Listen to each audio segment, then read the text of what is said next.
The anime opened with Makio riding the subway, silently heading toward a destination she clearly did not want to reach.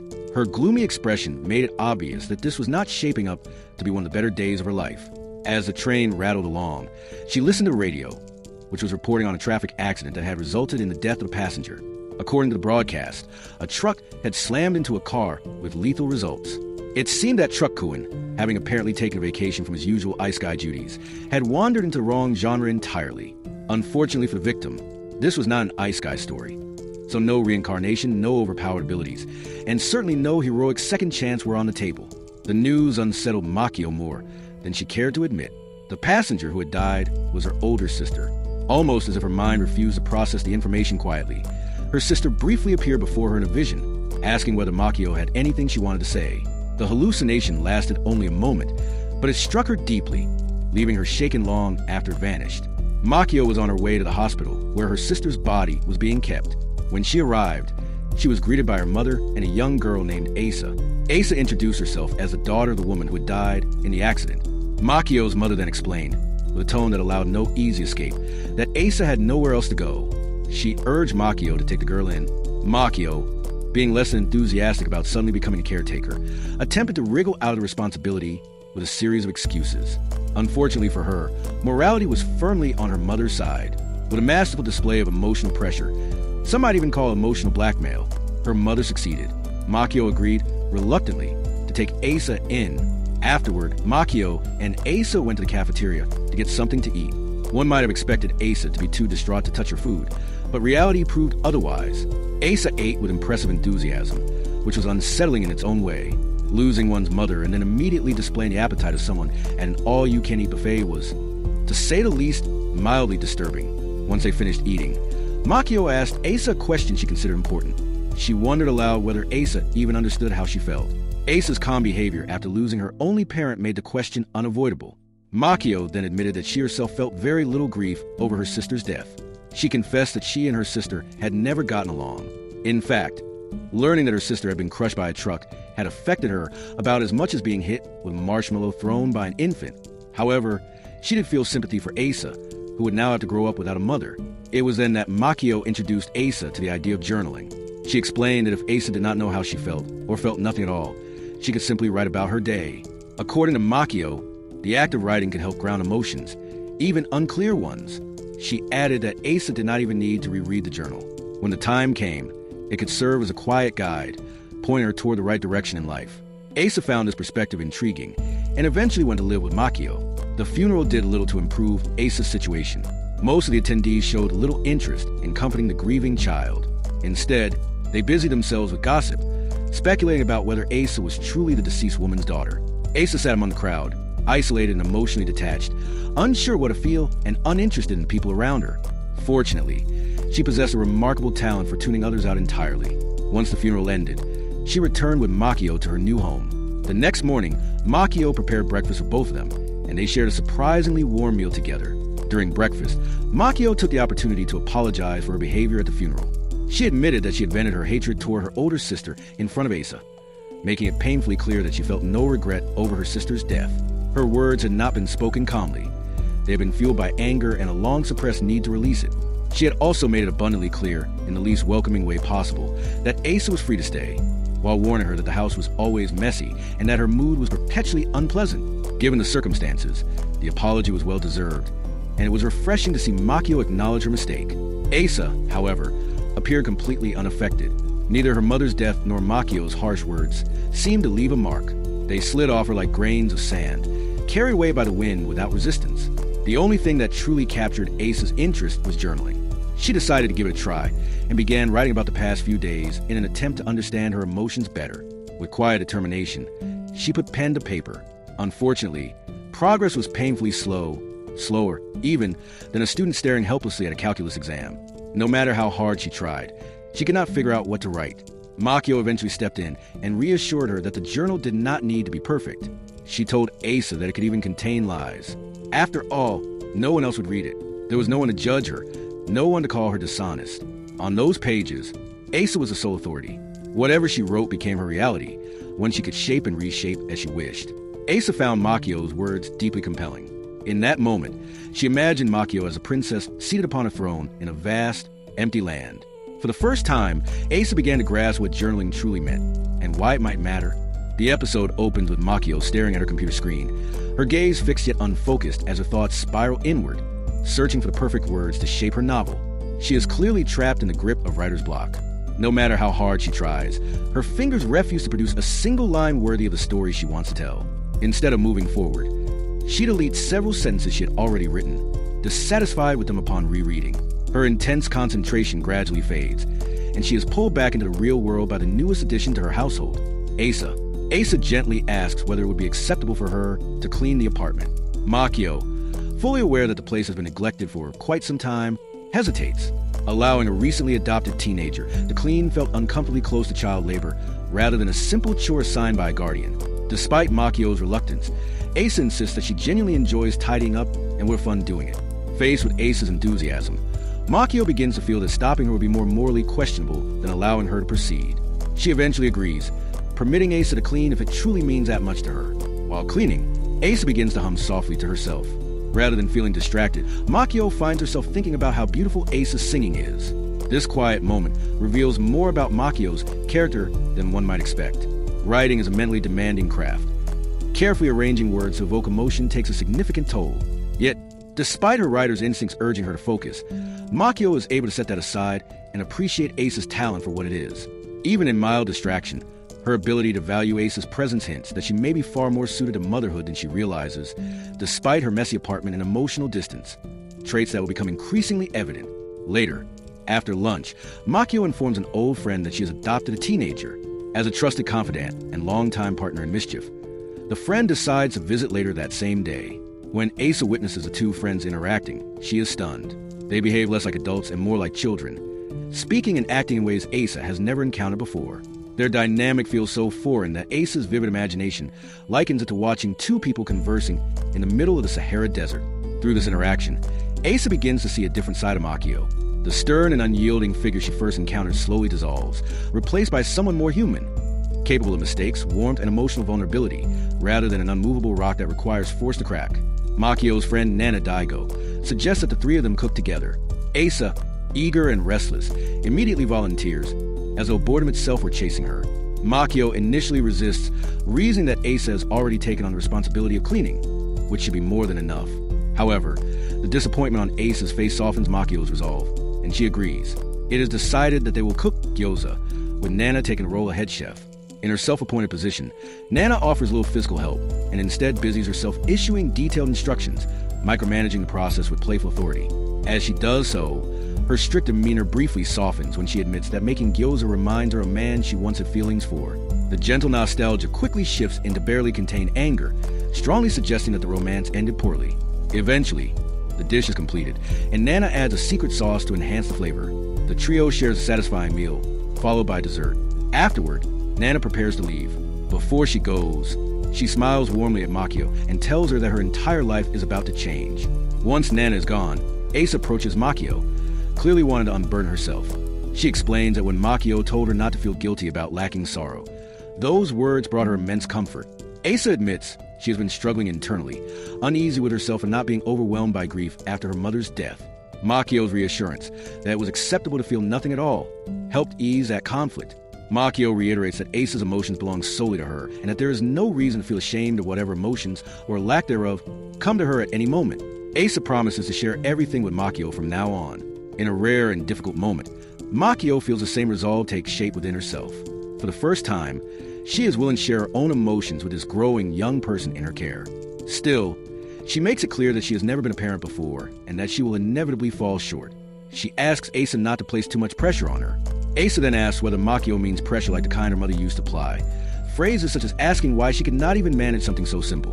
Those words strike Makio deeply, like a horn tearing through fragile flesh. In that instant, it becomes painfully clear that Makio's older sister, Asa's mother, had been subjecting Asa to a subtle yet damaging form of emotional torment, likely without realizing it. Asa's innocence has so far shielded her from fully understanding the depth of those wounds. Makio, however, shaped by similar experiences, understands all too well the lasting psychological scars such words can leave as a child grows into adulthood. The following day, Makio is sitting alone in a quiet restaurant, deliberately choosing a seat along the side where she feels most anonymous. She drinks her tea in silence when a stranger suddenly approaches and asks for her autograph from one of her books. The unexpected social interaction startles her, sending a brief surge of tension through her body. However, the shock quickly subsides when she recognizes a familiar face standing before her. The man is Kasamachi, the person she had scheduled an urgent meeting with that day. He is revealed to be Makio's former boyfriend and, despite their past, still one of her closest friends. Kasamachi begins a conversation by discussing Makio's latest novel, commenting thoughtfully on one of its characters. He praises the book as a strong piece of literature, but admits that the ambiguous ending left him feeling uneasy. In response, Makio explains that she is considering abandoning the story altogether, as it is not selling well. She reflects with quiet regret that the characters may be forced to meet their end, not because their story is complete, but because the book failed to satisfy the subjective expectations of its readers. The discussion then shifts to the real reason for their meeting, Asa. Kasamachi admits that he felt hurt when he heard about Makio's decision to adopt a child, especially since she had always insisted that she never wanted children. Makio listens before sharing her growing concern. She explains that she has noticed Asa sleeping excessively and suspects it may be an unconscious coping mechanism for unresolved trauma. What troubles Makio most is that Asa herself may not even be aware of it. Makio confesses that adopting someone so young frightens her. She understands too well that at such a vulnerable age, even the smallest words or actions from others can shape a person for better or worse. This realization weighs heavily on her, particularly because she knows she is still haunted by words spoken to her long ago, remarks that may have seemed insignificant to the person who said them, yet left lasting scars. In response, Kasamachi quietly admits that some of Makio's own words once shaped him as well. He chooses not to specify which ones, acknowledging that she has likely forgotten them entirely.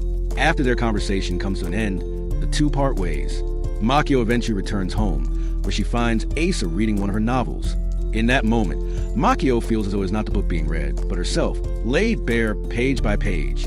She gently tells Asa that it is time for them to visit Asa's old home and go through her belongings. Makio acknowledges that doing so may reopen wounds from the past, but she believes it is a necessary step if Asa is to truly move forward. The third episode opens in the mailroom of Asa's former residence, where she stands beside Makio in front of her late mother's letterbox.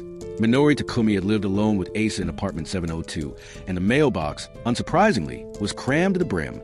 It was clearly filled with letters addressed to Asa, condolences from countless people who had learned of her mother's passing. When Asa opened the box, the stack of envelopes spilled onto the floor in a small avalanche. After gathering them up, the two made their way upstairs to apartment 702, the home Minori Takumi had left behind. The moment they stepped inside, they were struck by the stale, suffocating air. Makio explained that this was what happened when an apartment sat unoccupied for too long, with every door, window, and vent sealed shut, even though the weather was cold. She decided to open a window, reasoning that a bit of chill was a small price to pay to avoid suffocating. She then told Asa that she would sort through the clothes worth salvaging, while Asa could collect any everyday items she wanted to keep. Asa hesitated, pointing out that Makio's apartment was small and clearly designed for one person. She asked what she was really allowed to take. Makio, however, understood how much weight old belongings could carry, especially when they belonged to a deceased parent. She made it clear that Asa should take anything she wanted. Space didn't matter. Regret did.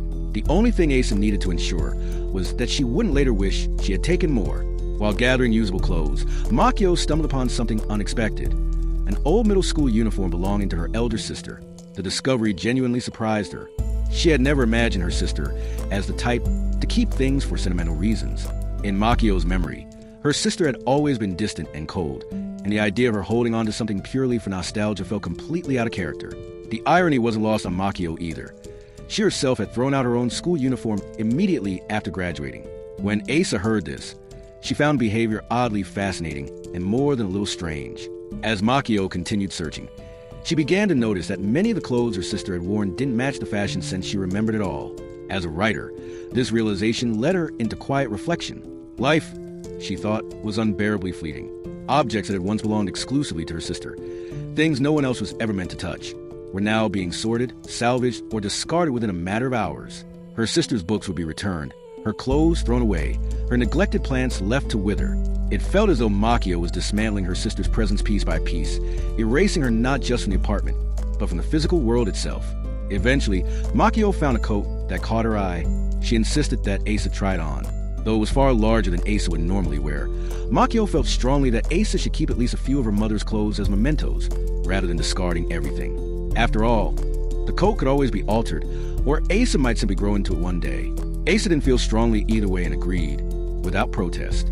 For a brief, unsettling moment, Makio imagined her elder sister standing behind her, remarking that perhaps Makio herself was the one clinging to these memories. The image vanished the instant Makio turned around, disappearing as abruptly as a specter from a horror film. In the end, once everything had been sorted and removed, the task was complete. Standing in a now empty apartment, Makio offered a quiet, final farewell to her elder sister, closing the chapter on what remained of her life in that place. A few days later, Asa was scheduled to attend her middle school graduation ceremony. She had already passed her final exams before her mother's death and was now preparing to leave the home of her new guardian, Makio. That morning, she rushed out in a flurry of nerves and excitement, barely pausing as Makio snapped a hurried photograph of her, one that turned out blurry and poorly framed. Just before stepping out the door, Asa called back that she wanted pizza for dinner so they could celebrate her graduation together that night. Upon arriving at school, Asa was startled to see Amiri running toward her, tears streaming down her face as though something terrible had happened. While it was true that Asa's mother had recently passed away, Amiri's reaction felt out of place on a day that should have begun with smiles and congratulations. Asa sensed immediately that this distress was about something else entirely. Before Amiri could explain, however, a teacher interrupted and asked Asa to come to the office, saying there was something important they needed to discuss. Amiri refused to stay silent. Despite the teacher's attempt to stop her, she blurted out the truth. The entire school now knew about Asa's mother's death. Amiri admitted that she had told her own mother, who then informed the school without Asa's consent. The administration, believing they were being considerate, had decided to announce the news to Asa's class, so no one would say or do anything insensitive during the ceremony. The teacher then escorted Asa to the staff room and began asking questions about the guardian she was currently living with. At that point, Asa finally snapped. Any attempt at rational thought gave way to raw emotion. She lashed out, declaring that all she had ever wanted was to graduate like a normal girl. Now, she felt certain that everyone at the ceremony would look at her differently, not as a peer celebrating a milestone, but as a pitiful child without parents. She hated the idea of being seen through that lens, of being stared at with sympathy and unspoken judgments. Overcome with anger, Asa stormed out of the staff room, kicking a trash bin aside as she left the building and headed for home. In her fury, she even told Amiri that she hated her, shattering her friend's heart without pausing to think about the weight of her words. It was only after she had walked for some time that Asa realized she could not remember the way back to Makio's house. Her emotions had clouded her mind so completely that she could not perform a task that would normally have been effortless. Eventually, she contacted Makio and admitted that she was lost. Makio came to pick her up without hesitation. Back home, Asa was given a foot bath, and the simple comfort of it helped her calm down and think more clearly. She explained what had happened at school and confessed that she had decided to skip the graduation ceremony altogether. Her words were sharp and heated, as the frustration was still fresh, but Makio listened quietly, maintaining her composure and responding with steady calm. Makio then shared her own experience with graduation. She explained that, although she had always been something of an outlaw and disliked social interaction, she had still attended her ceremony. In truth, she could barely remember the event itself, which showed how little value she had placed on it. What she did remember, however, were the friends who had stood beside her. The ceremony mattered to them, and that was why she had gone. Makio told Asa that even if she was not particularly outgoing, that did not change the fact that she needed friends, and that having people who had known her since her teenage years was something truly special. Later that evening, after Asa had finally cooled down from the day's turmoil, the two of them ordered pizza to celebrate her graduation after all. As they ate, Makio recalled a moment from her past when a friend had given her a letter, nothing more than a torn page from a notebook. It had read, "These 6 years, I wouldn't have been able to breathe without you. Thanks, now and always." Makio admitted that the friend who wrote it probably did not even remember those words anymore. At the time, it had only been a brief, quiet moment, but for her, it was profound. She still remembered those lines clearly, even though the details of her graduation itself had long faded. In a way, it reflected who Makio was. Someone who did not value ceremonies or formal milestones, but deeply cherished small, sincere expressions of human emotion. Hearing this, Asa was reminded of a moment she had shared with Amiri, when her friend had once told her that the only time she truly felt like herself was when she was with Asa. That memory lingered, heavy with regret. Asa finally decided to call Amiri to apologize for her harsh words. When she checked her phone, she found it filled with messages. Amiri had been sending apology texts one after another. When they finally spoke, tears streamed down Asa's face. She realized just how grateful she was to have a friend like Amiri, someone who stayed by her side even when everything seemed to fall apart. The 4th episode opens with Makio heading out to have dinner with her friends at a restaurant. For Asa, this is an unusual sight. Makio rarely goes out, but she is human after all, and despite how draining social interaction is for her, she still needs it from time to time. As a responsible guardian, she promises to send Asa a recipe so she can cook for herself while Makio is away. Asa, being a diligent and responsible girl, goes along with the plan without complaint. Makio spends the evening with her friends, talking about trivial topics and catching up on each other's lives. Everyone appears to be doing well, and the mood is relaxed. Eventually, the conversation shifts to Makio herself. She admits that she is having a difficult time with Asa, although she is now Asa's legal guardian. The thought of officially adopting her frightens her. She also confesses that whenever she looks at Asa, she sees her older sister. Makio knows she should not judge Asa for her mother's mistakes, yet she cannot stop herself from being affected by those emotions. So far, she manages to keep them from influencing her actions, but the effort is exhausting. On top of that, simply being around people drains her energy. Her friends offer advice and reassurance, and the conversation eventually shifts back to lighter topics, allowing the night to end on a positive note. The next day, Makio's ex-boyfriend Kasamachi visits her home to check in on her. Knowing that she is no longer living alone, he assumes she might need help with Asa. He even brings meat for the two of them to share. Asa watches their interaction and immediately concludes that Kasamachi must be Makio's boyfriend. Before long, Makio realizes they are out of milk. The culprit quickly becomes clear. Asa has consumed an entire liter in a single day. Craving coffee with milk, Makio steps out to buy more, leaving Asa alone with Kasamachi. As soon as Makio leaves, Asa bluntly asks Kasamachi whether he is Makio's boyfriend. The question catches him off guard. He reflects on how Asa is far more straightforward than Makio, who tends to hide what she is thinking. Although he is clearly uncomfortable with the topic, he sees no reason to lie. He explains that he is no longer Makio's boyfriend, but before their relationship, they were good friends, and even after the breakup, they remain close. Asa fails to notice that this is a sensitive subject and continues pressing him, asking how they broke up. The question triggers an unpleasant memory of an argument he once had with Makio. Realizing that Asa is nothing like her guardian in this regard, Kasamachi gives a vague answer, explaining that adults are often more sensitive than they like to admit, and that this sensitivity can lead to misunderstandings and conflict. Makio soon returns with the milk, and the topic finally changes. The conversation shifts to bento boxes. Since Asa is about to start high school, it is decided that she will need to prepare her own lunches. Makio does not have the time to take on that responsibility, and buying cafeteria food would quickly become too expensive, a point Kasamachi readily agrees with. He even mentions that he brings his own lunch to work despite having a stable income and no one to support. During the discussion, Asa casually refers to Makio as Makio-chan. The honorific surprises both adults. No one has ever used chan with Makio's name before, as it is typically reserved for someone close, such as family. Kasamachi points this out, but Asa disagrees, explaining that her mother always referred to Makio as Makio-chan when speaking about her. Makio struggles to believe it. Memories resurface of the first time Asa's mother read one of her novels and dismissed her imagination. Nearly all of Makio's memories of her are negative, highlighting how the human mind tends to cling to negative impressions more easily than positive ones, often interpreting words more harshly than intended. After Kasamachi leaves, a few quiet days pass, and the day of Asa's high school entrance ceremony arrives. Asa prepares with visible excitement, proudly showing her new outfit to Makio, who is genuinely happy for her. However, Makio warns Asa not to leave her journal open, reminding her that anyone could read it. Asa responds that she does not mind. This reveals an important detail about her emotional state. She lacks maturity to fully understand or articulate her feelings. Because she is not writing anything deeply personal, she sees no reason to hide it. This openness contrasts sharply with Makio's introverted nature. Where Makio hides herself from others, Asa resembles her mother in her willingness to be open, a trait evident in how freely she questioned Kasamachi, a near stranger. At the entrance ceremony, Asa meets up with her friend Amiri and Amiri's mother, who expresses a desire to meet Makio. She is surprised to learn that Makio is not present. Asa sees nothing wrong with this. After all, Makio is not her parent. As the ceremony ends, Asa notices how much attention the other students receive from their parents. One girl, chosen as class representative, stands out even more after giving a speech. Feeling invisible, Asa longs to stand out as well.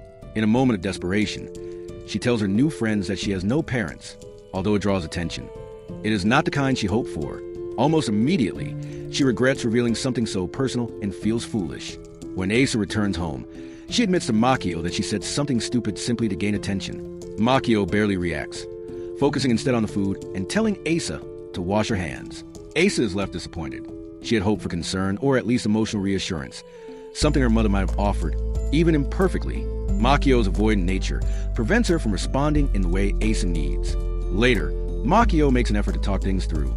Despite how deeply uncomfortable emotional discussions are for her, she tries, though it drains her considerably. Asa, still curious, shifts the topic to her mother and asks why Makio hates her so much. Pushed beyond her limits, Makio snaps. She stands up and tells Asa to stop prying into her life. Just because Asa does not mean harm does not give her the right to ask such questions. Asa apologizes, and the day ends on an uneasy note. The following day, Asa commits what feels like an unforgivable offense to someone like Makio. She invites Amiri into the house without asking for permission. Makio clarifies that she has no issue with Asa's friends visiting, but insists that she be informed beforehand next time. Throughout Amiri's visit, Makio struggles to maintain her composure, clearly nearing her social limit. She recognizes that Asa's behavior is completely normal, yet for someone with Makio's temperament, it feels overwhelming. Asa spends time with Amiri while Makio continues working on her novel. Eventually, Asa falls asleep during their conversation, and Amiri informs Makio that she is leaving. Later that night, Asa wakes to find that Makio has prepared dinner for her and tells her to eat while she continues working. After finishing her meal, Asa suddenly begins to cry, catching Makio off guard. Makio steps out of her room and speaks to Asa, admitting that Asa has likely been feeling emotionally neglected because of the kind of person she is. Going against every instinct she has, Makio pulls Asa into her arms, offering her the warmth that only physical closeness can provide. She tells Asa that she understands her loneliness and apologizes for failing to address it sooner. The gesture gives Asa a comfort she never realized she needed, and the night ends on a quiet, reassuring note.